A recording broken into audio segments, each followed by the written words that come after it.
What's up, guys? It's Elaine here with Neon Owl, connecting people through music, passion, and giving back. We tell the stories that are not often told by featuring up-close and personal interviews with some of your favorite artists, entrepreneurs, and other influencers within the music industry. We dive into their journeys, struggles, motivations, and vision behind why they do what they do. Through that, we hope to inspire you to follow your dreams, your passions, and to always be the best and boldest version of yourself. For those of you guys that came out this previous weekend to Hugh SF, thank you so much. It was Neon Owl's first charity show, and we had Ken Loy, Adapt, Philip Adrian, and AJ Orbit come out. Great show. We were able to raise a bunch of money for the Fender's Music Foundation, which is a non-profit that helps save music programs in schools across the U.S. So we look forward to more events in 2016, and we hope to see you guys all there. Today we have Ryos in the house, 17-year-old producer and DJ from New York. Definitely found a lot of success unexpectedly. You guys may know him for his track with Bourjos called Machi, or one of his more recent ones with Breathe Carolina called More Than Ever. And here's Ryos. Alright guys, so today I have Zane, aka Ryos, here with us, and just at the age of 17, he's already come out with a few different hits. His most recent one, Out with Breathe Carolina, is out, so welcome Zane. Hey, how are you? Good. I always like to start with a positive focus, so something that you are either grateful for or excited about. I'm definitely grateful for my family, my mom, especially. She's extremely supportive. My girlfriend, without her, I wouldn't be where I am today. Same thing with my manager. He definitely has done so much for me, and him really clicked. So I would say those three people in specific. But then I'm also grateful for all my fans and supporters. Without them, I obviously, wouldn't be where I am right now. So yeah, definitely grateful for everyone. I'm extremely excited for the future and all the new music I have coming out, and really excited to keep going on this journey. Yeah. So tell us a little bit about More Than Ever. So your new collab with Breathe Carolina. Yeah, so it started off actually, I was just on Twitter one day and they followed me. And I used to listen to them. Yeah, I used to listen to them like way back when I was into like rock and stuff. And they followed me and I was like, "Oh, I DM'd them. I was like, "Hey guys, really big fan of you. Thank you for the follow." And then they were like, "Oh, no problem, dude. Your stuff is sick. We'd love to work on something." So I was like, "Yo, what? This is sick." So yeah, I sent them the original concept. I kind of just had the drop laid out, and they loved it. So we kind of finished the track. They wrote the vocals and they performed the vocals as well. Mm-hmm. We also had Kara singing the female part because we did kind of like a duo thing. Yeah. But yeah, the track was so like smooth. It was like once we started talking, it only took like a week or two to finish up. And then it was funny. We actually Spinnin' got their hands on it by accident, which was funny. Breathe Carolina sent them a playlist of all their songs. Yeah. And it clicked More Than Ever, and they're like, "Yo, we want this one." So it was sick. We got Spinnin' to sign it, which is awesome. It's like a dream come true for me. So. I mean, that's pretty crazy. I would, when they followed you, like, how much music did you have out?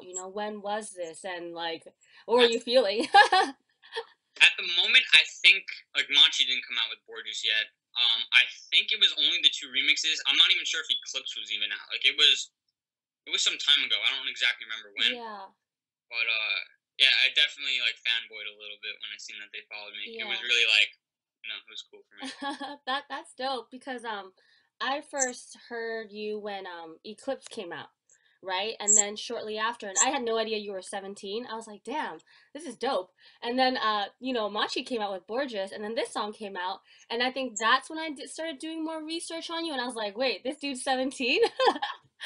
And I was like, all right, let me reach out. Yeah. So tell us a little bit about working with Bourjos. How was that? Working with Bourjos is dope. He's a super cool guy. We met. He brought me out in New York City, and we talked more. We were like, "Let's get a collab going." Next thing I know, I'm on Spinnin'. So it was great. He's such a nice guy too. So yeah. So, how has this journey been for you? Obviously, everything happened pretty fast. Like, how's it been for you? How's it been for family and just like your day-to-day life? I mean, it's pretty awesome, like how quick my life has changed. I used to just do this for fun, just kind of as a hobby, and yeah, now I'm doing this full time. I'm working. I have my own manager, which is Mm-hmm. awesome, and Mm-hmm. me and him are super close. He's like my brother. He's like my older brother in a way. So, Yeah. but yeah, things are going great. My mom, especially, she's super involved. She actually has her own Twitter and she like follows up on everything. So it's awesome. And my girlfriend even too. Because I was actually together with her before any of this, like before I even had my first, you know, and she's been with me throughout the whole journey as well. So Mm-hmm. I don't know, everything's just been awesome, and I wouldn't trade it for the world. It's just Yeah. an awesome experience. Yeah. So you've mentioned your girlfriend, Alyssa, a couple times, Yeah. right? And so you guys worked on the track Eclipse together. Can you tell us about like how that came about? Well, actually, it's funny. When before we even started dating, we kind of just went to school together, and I knew she was a really good singer. Mm-hmm. So I think it was like 2 years ago now. We kind of like worked on a track, not really, and I wasn't a good producer at the time. It was like just for fun, and then we wound up started dating, and then like a year in, we were like, well, let's go back to that idea we had, and then Mm-hmm. sure enough, it pieced all together. She performed the lyrics, came out wonderful. Yeah, that track is definitely special to me too, because that's like our first track, and we're doing a lot of other tracks together soon. Yeah. But yeah, it was really cool. Yeah. Well, that's my personal favorite track so far. Yeah. So, would you say that's like yours as well? Um, I don't know favorite just because like every track I do, I try to put like my heart into it, and I really try to like make it my best. Every track to me is special. Like they're all like it's like having a baby, kind of like. Um, but definitely that track is definitely special to me, especially because with Alyssa, like that was the track. I don't know. It means something a lot to me. So Yeah. definitely important. Yeah. Okay. And at what age did you start, messing around with music and did you know that it was something you wanted to do? I actually started messing around with FL Studio, which is what I still use today. When I was 12, actually, and just for fun. Like I remember in my dad's office, I would just I had FL Studio, like just a demo version, and I would just mess around.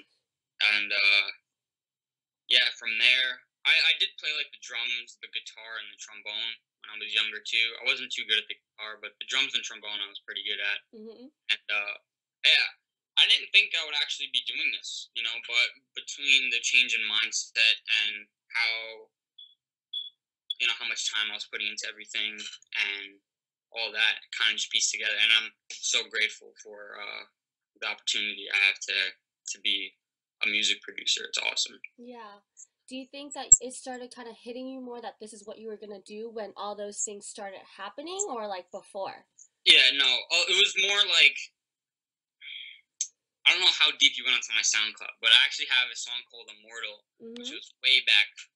Uh, it's really old, and it was Yeah. on this like just regular label. I think in the Netherlands. I want to say just wasn't Mm-hmm. even big, and from there, just the fact of having a release on a label, it was on iTunes, it was on Beatport, and like it didn't do anything, right? Like it Yeah. was so like, but just the fact of having it, I was like, wow, this is like unreal. Like I want to do this more. And then I just kept producing, and like at the time, still it was more just like a hobby. Mm-hmm. And I kind of in the back of my head, I was like, it'd be really cool to do this. And then as things got more serious, I was making like bootlegs and stuff. They got played by some big DJs. I Like That remix got played by Sydney Sampson. I had a Yeah. couple other ones that were taken off SoundCloud, unfortunately. But Uh-huh. um, yeah, from there, I mean, as it kept growing, I was like, this would be cool. And now it's at the point where I'm like taking this on 100%. Mm-hmm. So that's awesome. Yeah. And would you say you have specific musical influences? I wouldn't say no. I try to take musical influences from everyone. I'll actually listen to anything from like classical music, Beethoven, Hans Zimmer, Mm-hmm. to hip hop, like even like current people, like even like Fetty Wap occasionally. Yeah. Fun 'cause I We're gonna think hear a remix soon. I feel like everyone has something to bring to the table. I don't know, everyone. Yeah. one. I'm trying to think who else. I listen to a lot of different music too, but obviously I listen to more, the dance stuff because that's Yeah. what I love. Do you have a favorite artist within like the dance music? I have a couple of people I look up to directly. Um, everyone's coming out lately with such incredible music, so it's just hard to pick one. Hmm. Um, but I mean, Hardwell is obviously he's been my inspiration since day one. Yeah. So I'll probably say he's like my number one favorite. But like I said, as far as productions, there's so many guys, even upcomers that are like killing it right now. So Hmm. Okay. And so, have you personally gone to any festivals? I actually part of how I got into this is I actually went to Size in the Park, Uh huh. which is Steve Angelo's festival, and this was actually way back, maybe 2 years ago, and it was an Yeah. all ages event. It was in Central Park in the Uh huh. city, and it was definitely a super cool event. I went with a couple of my friends, and yeah, it was Steve Angelo, Antoine was there, and a couple other guys from the Size team were there. Yeah. It was So. a really cool event, and like they really did a good job with like the lighting and stuff with Steve Angelo, my performance. Hmm. So I was really sick, and I got very inspired from there, and just like I imagined myself being on stage. So that was kind of like, you know, Yeah. Awesome. So that's kind of how it all began. in a way, yeah, it was definitely a heavy influence on how I got started and my motivation. Yeah. Okay. And what would you say has been the most challenging thing so far since, being in the music industry?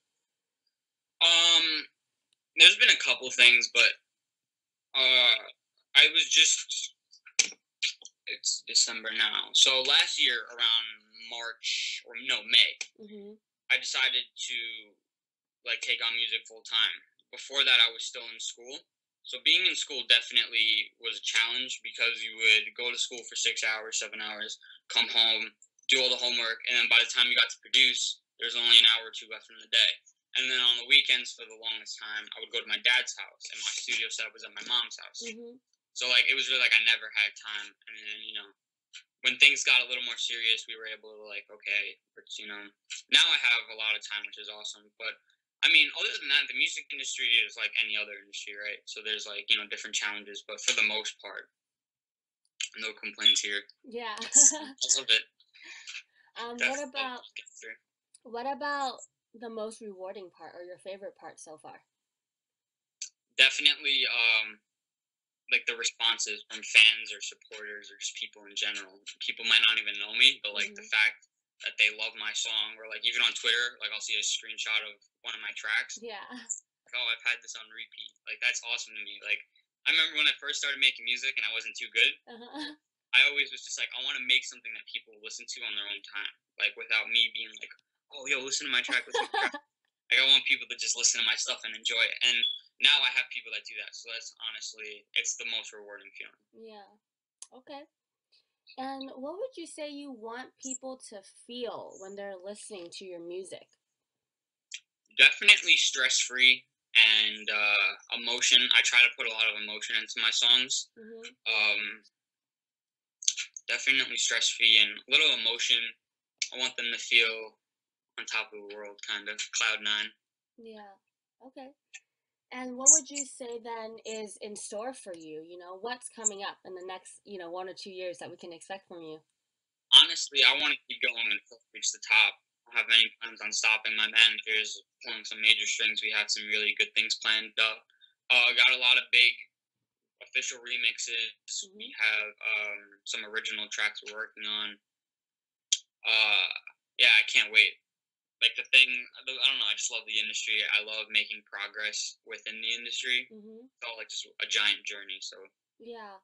And so, do you know if you'll be like playing some shows soon in the area or? as far as shows go, we all decided that it would be best to do it all at the right time, kind of. So we're gonna really plan it out and make sure that when I first do my first show, it's gonna be like a big deal. For example, Kashmir just did his first show, and like the amount of hype around it, like we want to kind of do something like that where it's like when I do announce my first show, everyone's like, "Oh my God, Ryos is having a show, let's go!" Yeah. Versus, just kind of opening for someone, and that's how we're gonna do it. And plus, it gives me a lot more time to work in the studio for the time being. But honestly, I can't wait to do shows. I can't imagine how. I was actually the only time I was really on stage was at a club in New York City, Pacha. Yeah. A buddy brought me out, and another one.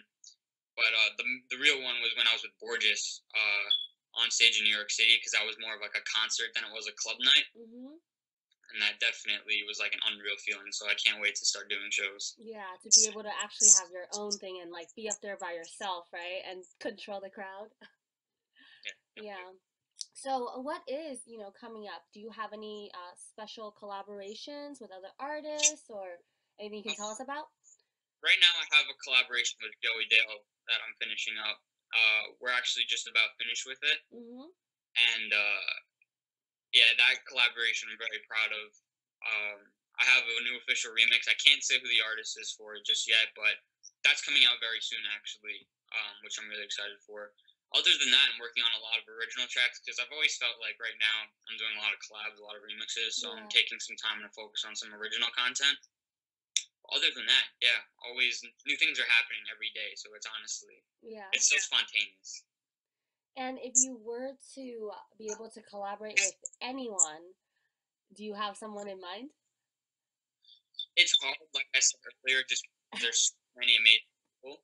Um, right now, off the top of my head, definitely Cashmere and Danik. Those two Mhm. guys are like my. Right now, their productions are probably my favorite. But like I said before, there's so many amazing guys. So, but definitely Cashmere and Danik right now. Yeah. Okay. And so obviously you spend a lot of time on your music right now. But what else do you like to do with your spare time?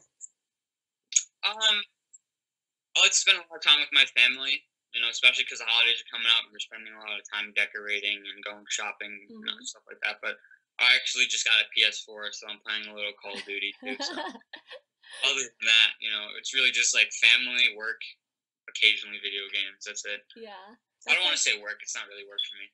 that's It's like video music. games is like the answer across the board for every single Yeah, person I answer. I'm like, it must be a thing with producers. yeah. I love video games. So if your house was on fire, what would you take with you? One thing. Definitely my computer. I have Yeah? a huge tower. I spend so much time and especially all my projects. But yeah, definitely my computer. Hmm. And do you have any guilty pleasures that not too many people know about?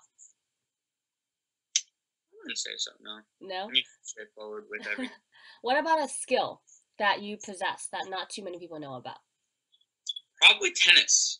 I used to be very good at tennis. Probably now I'm not so good. But my dad was actually a professional, and so was my grandfather. They were like professional tennis players, and I was raised playing tennis everywhere. My dad owns a tennis club, so I was always there.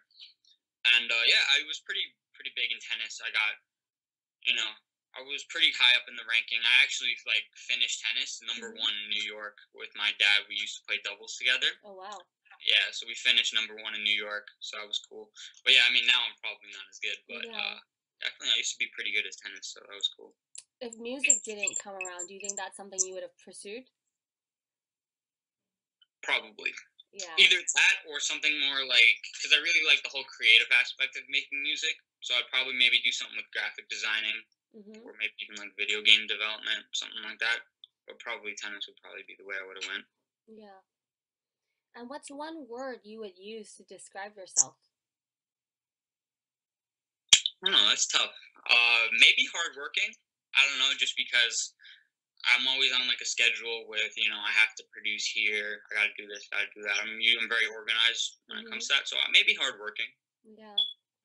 Do you feel like your life's been any different now that, compared to, let's say, the rest of your friends or an average 17-year-old, now that you're pursuing this? Partially. Say more just because like, the average 17-year-old maybe is going to high school, maybe worrying about, not worrying, but maybe thinking about, oh, who's going to this party. And, with me, it's like, I just got a release on Spinning. How's it doing on this charge? It's a little different, but uh, yeah, I'm just really grateful for the opportunities. And, I'm only 17, which is cool. Because, like I said, the average 17-year-old maybe wouldn't be doing, but, everyone is also doing their own things, right? So, like, I have a couple friends who just got major um, scholarships to really big colleges. So Hmm. that's really great for them. So yeah, I mean, I guess it's all depending on what you're doing with your life. I guess. Yeah. And so, what kind of advice do you have for maybe someone out there that's young, just like you, that's looking to pursue a career in music? Um, so I guess there'd be two pieces of advice for more of a mental kind of state. I would say you definitely have to believe in yourself, and you can't listen to anyone. I know even when I made the transition, because I actually quit tennis to focus on music, and when Hmm. I wait, sorry, when I quit tennis, people were like, "Why are you quitting tennis? Like, are you dumb?" But I kind of didn't listen to people. I did what I love, followed my heart, kind of a thing, and it worked out for me. And I think if you believe in yourself, and I was lucky enough to have the support from my loved ones, which is great.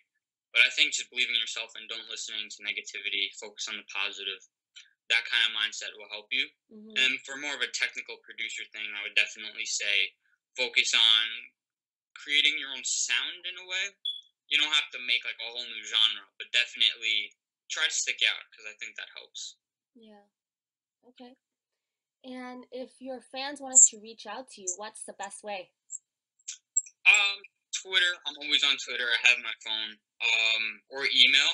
I actually have a promo email for producers if they want to send me their stuff. I'm always Hmm. checking it. But for the regular fan, always on Twitter. So that's probably the best way to do it. Okay. And what is something that you feel like the world can use less or more of? I think probably you could use less negativity and more love and compassion. Hmm. And what about the dance music industry? Um, I would say less negativity and hate around genres and different artists. Lately, I've been seeing a lot of people, let's say, they're hating on a certain artist because of what they produce, or let's say a trap producer makes a house song. Everyone's like, oh, stick to trap. I think people need to be a little more open minded. And, the whole thing with EDM is it's supposed to be very, it's all about all the love and respect. So I think it's important to stay that route and, because it's supposed to be like, just all about positivity. I think we Hmm. need to get a little away from the negative. That's Absolutely. probably it, yeah.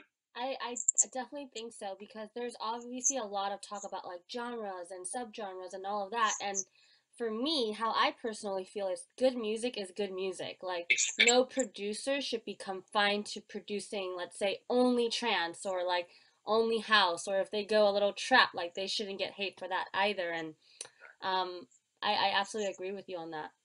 Yeah. Do you feel like your sound has changed, or do you feel like you'll kind of, cross genres a little bit in the future?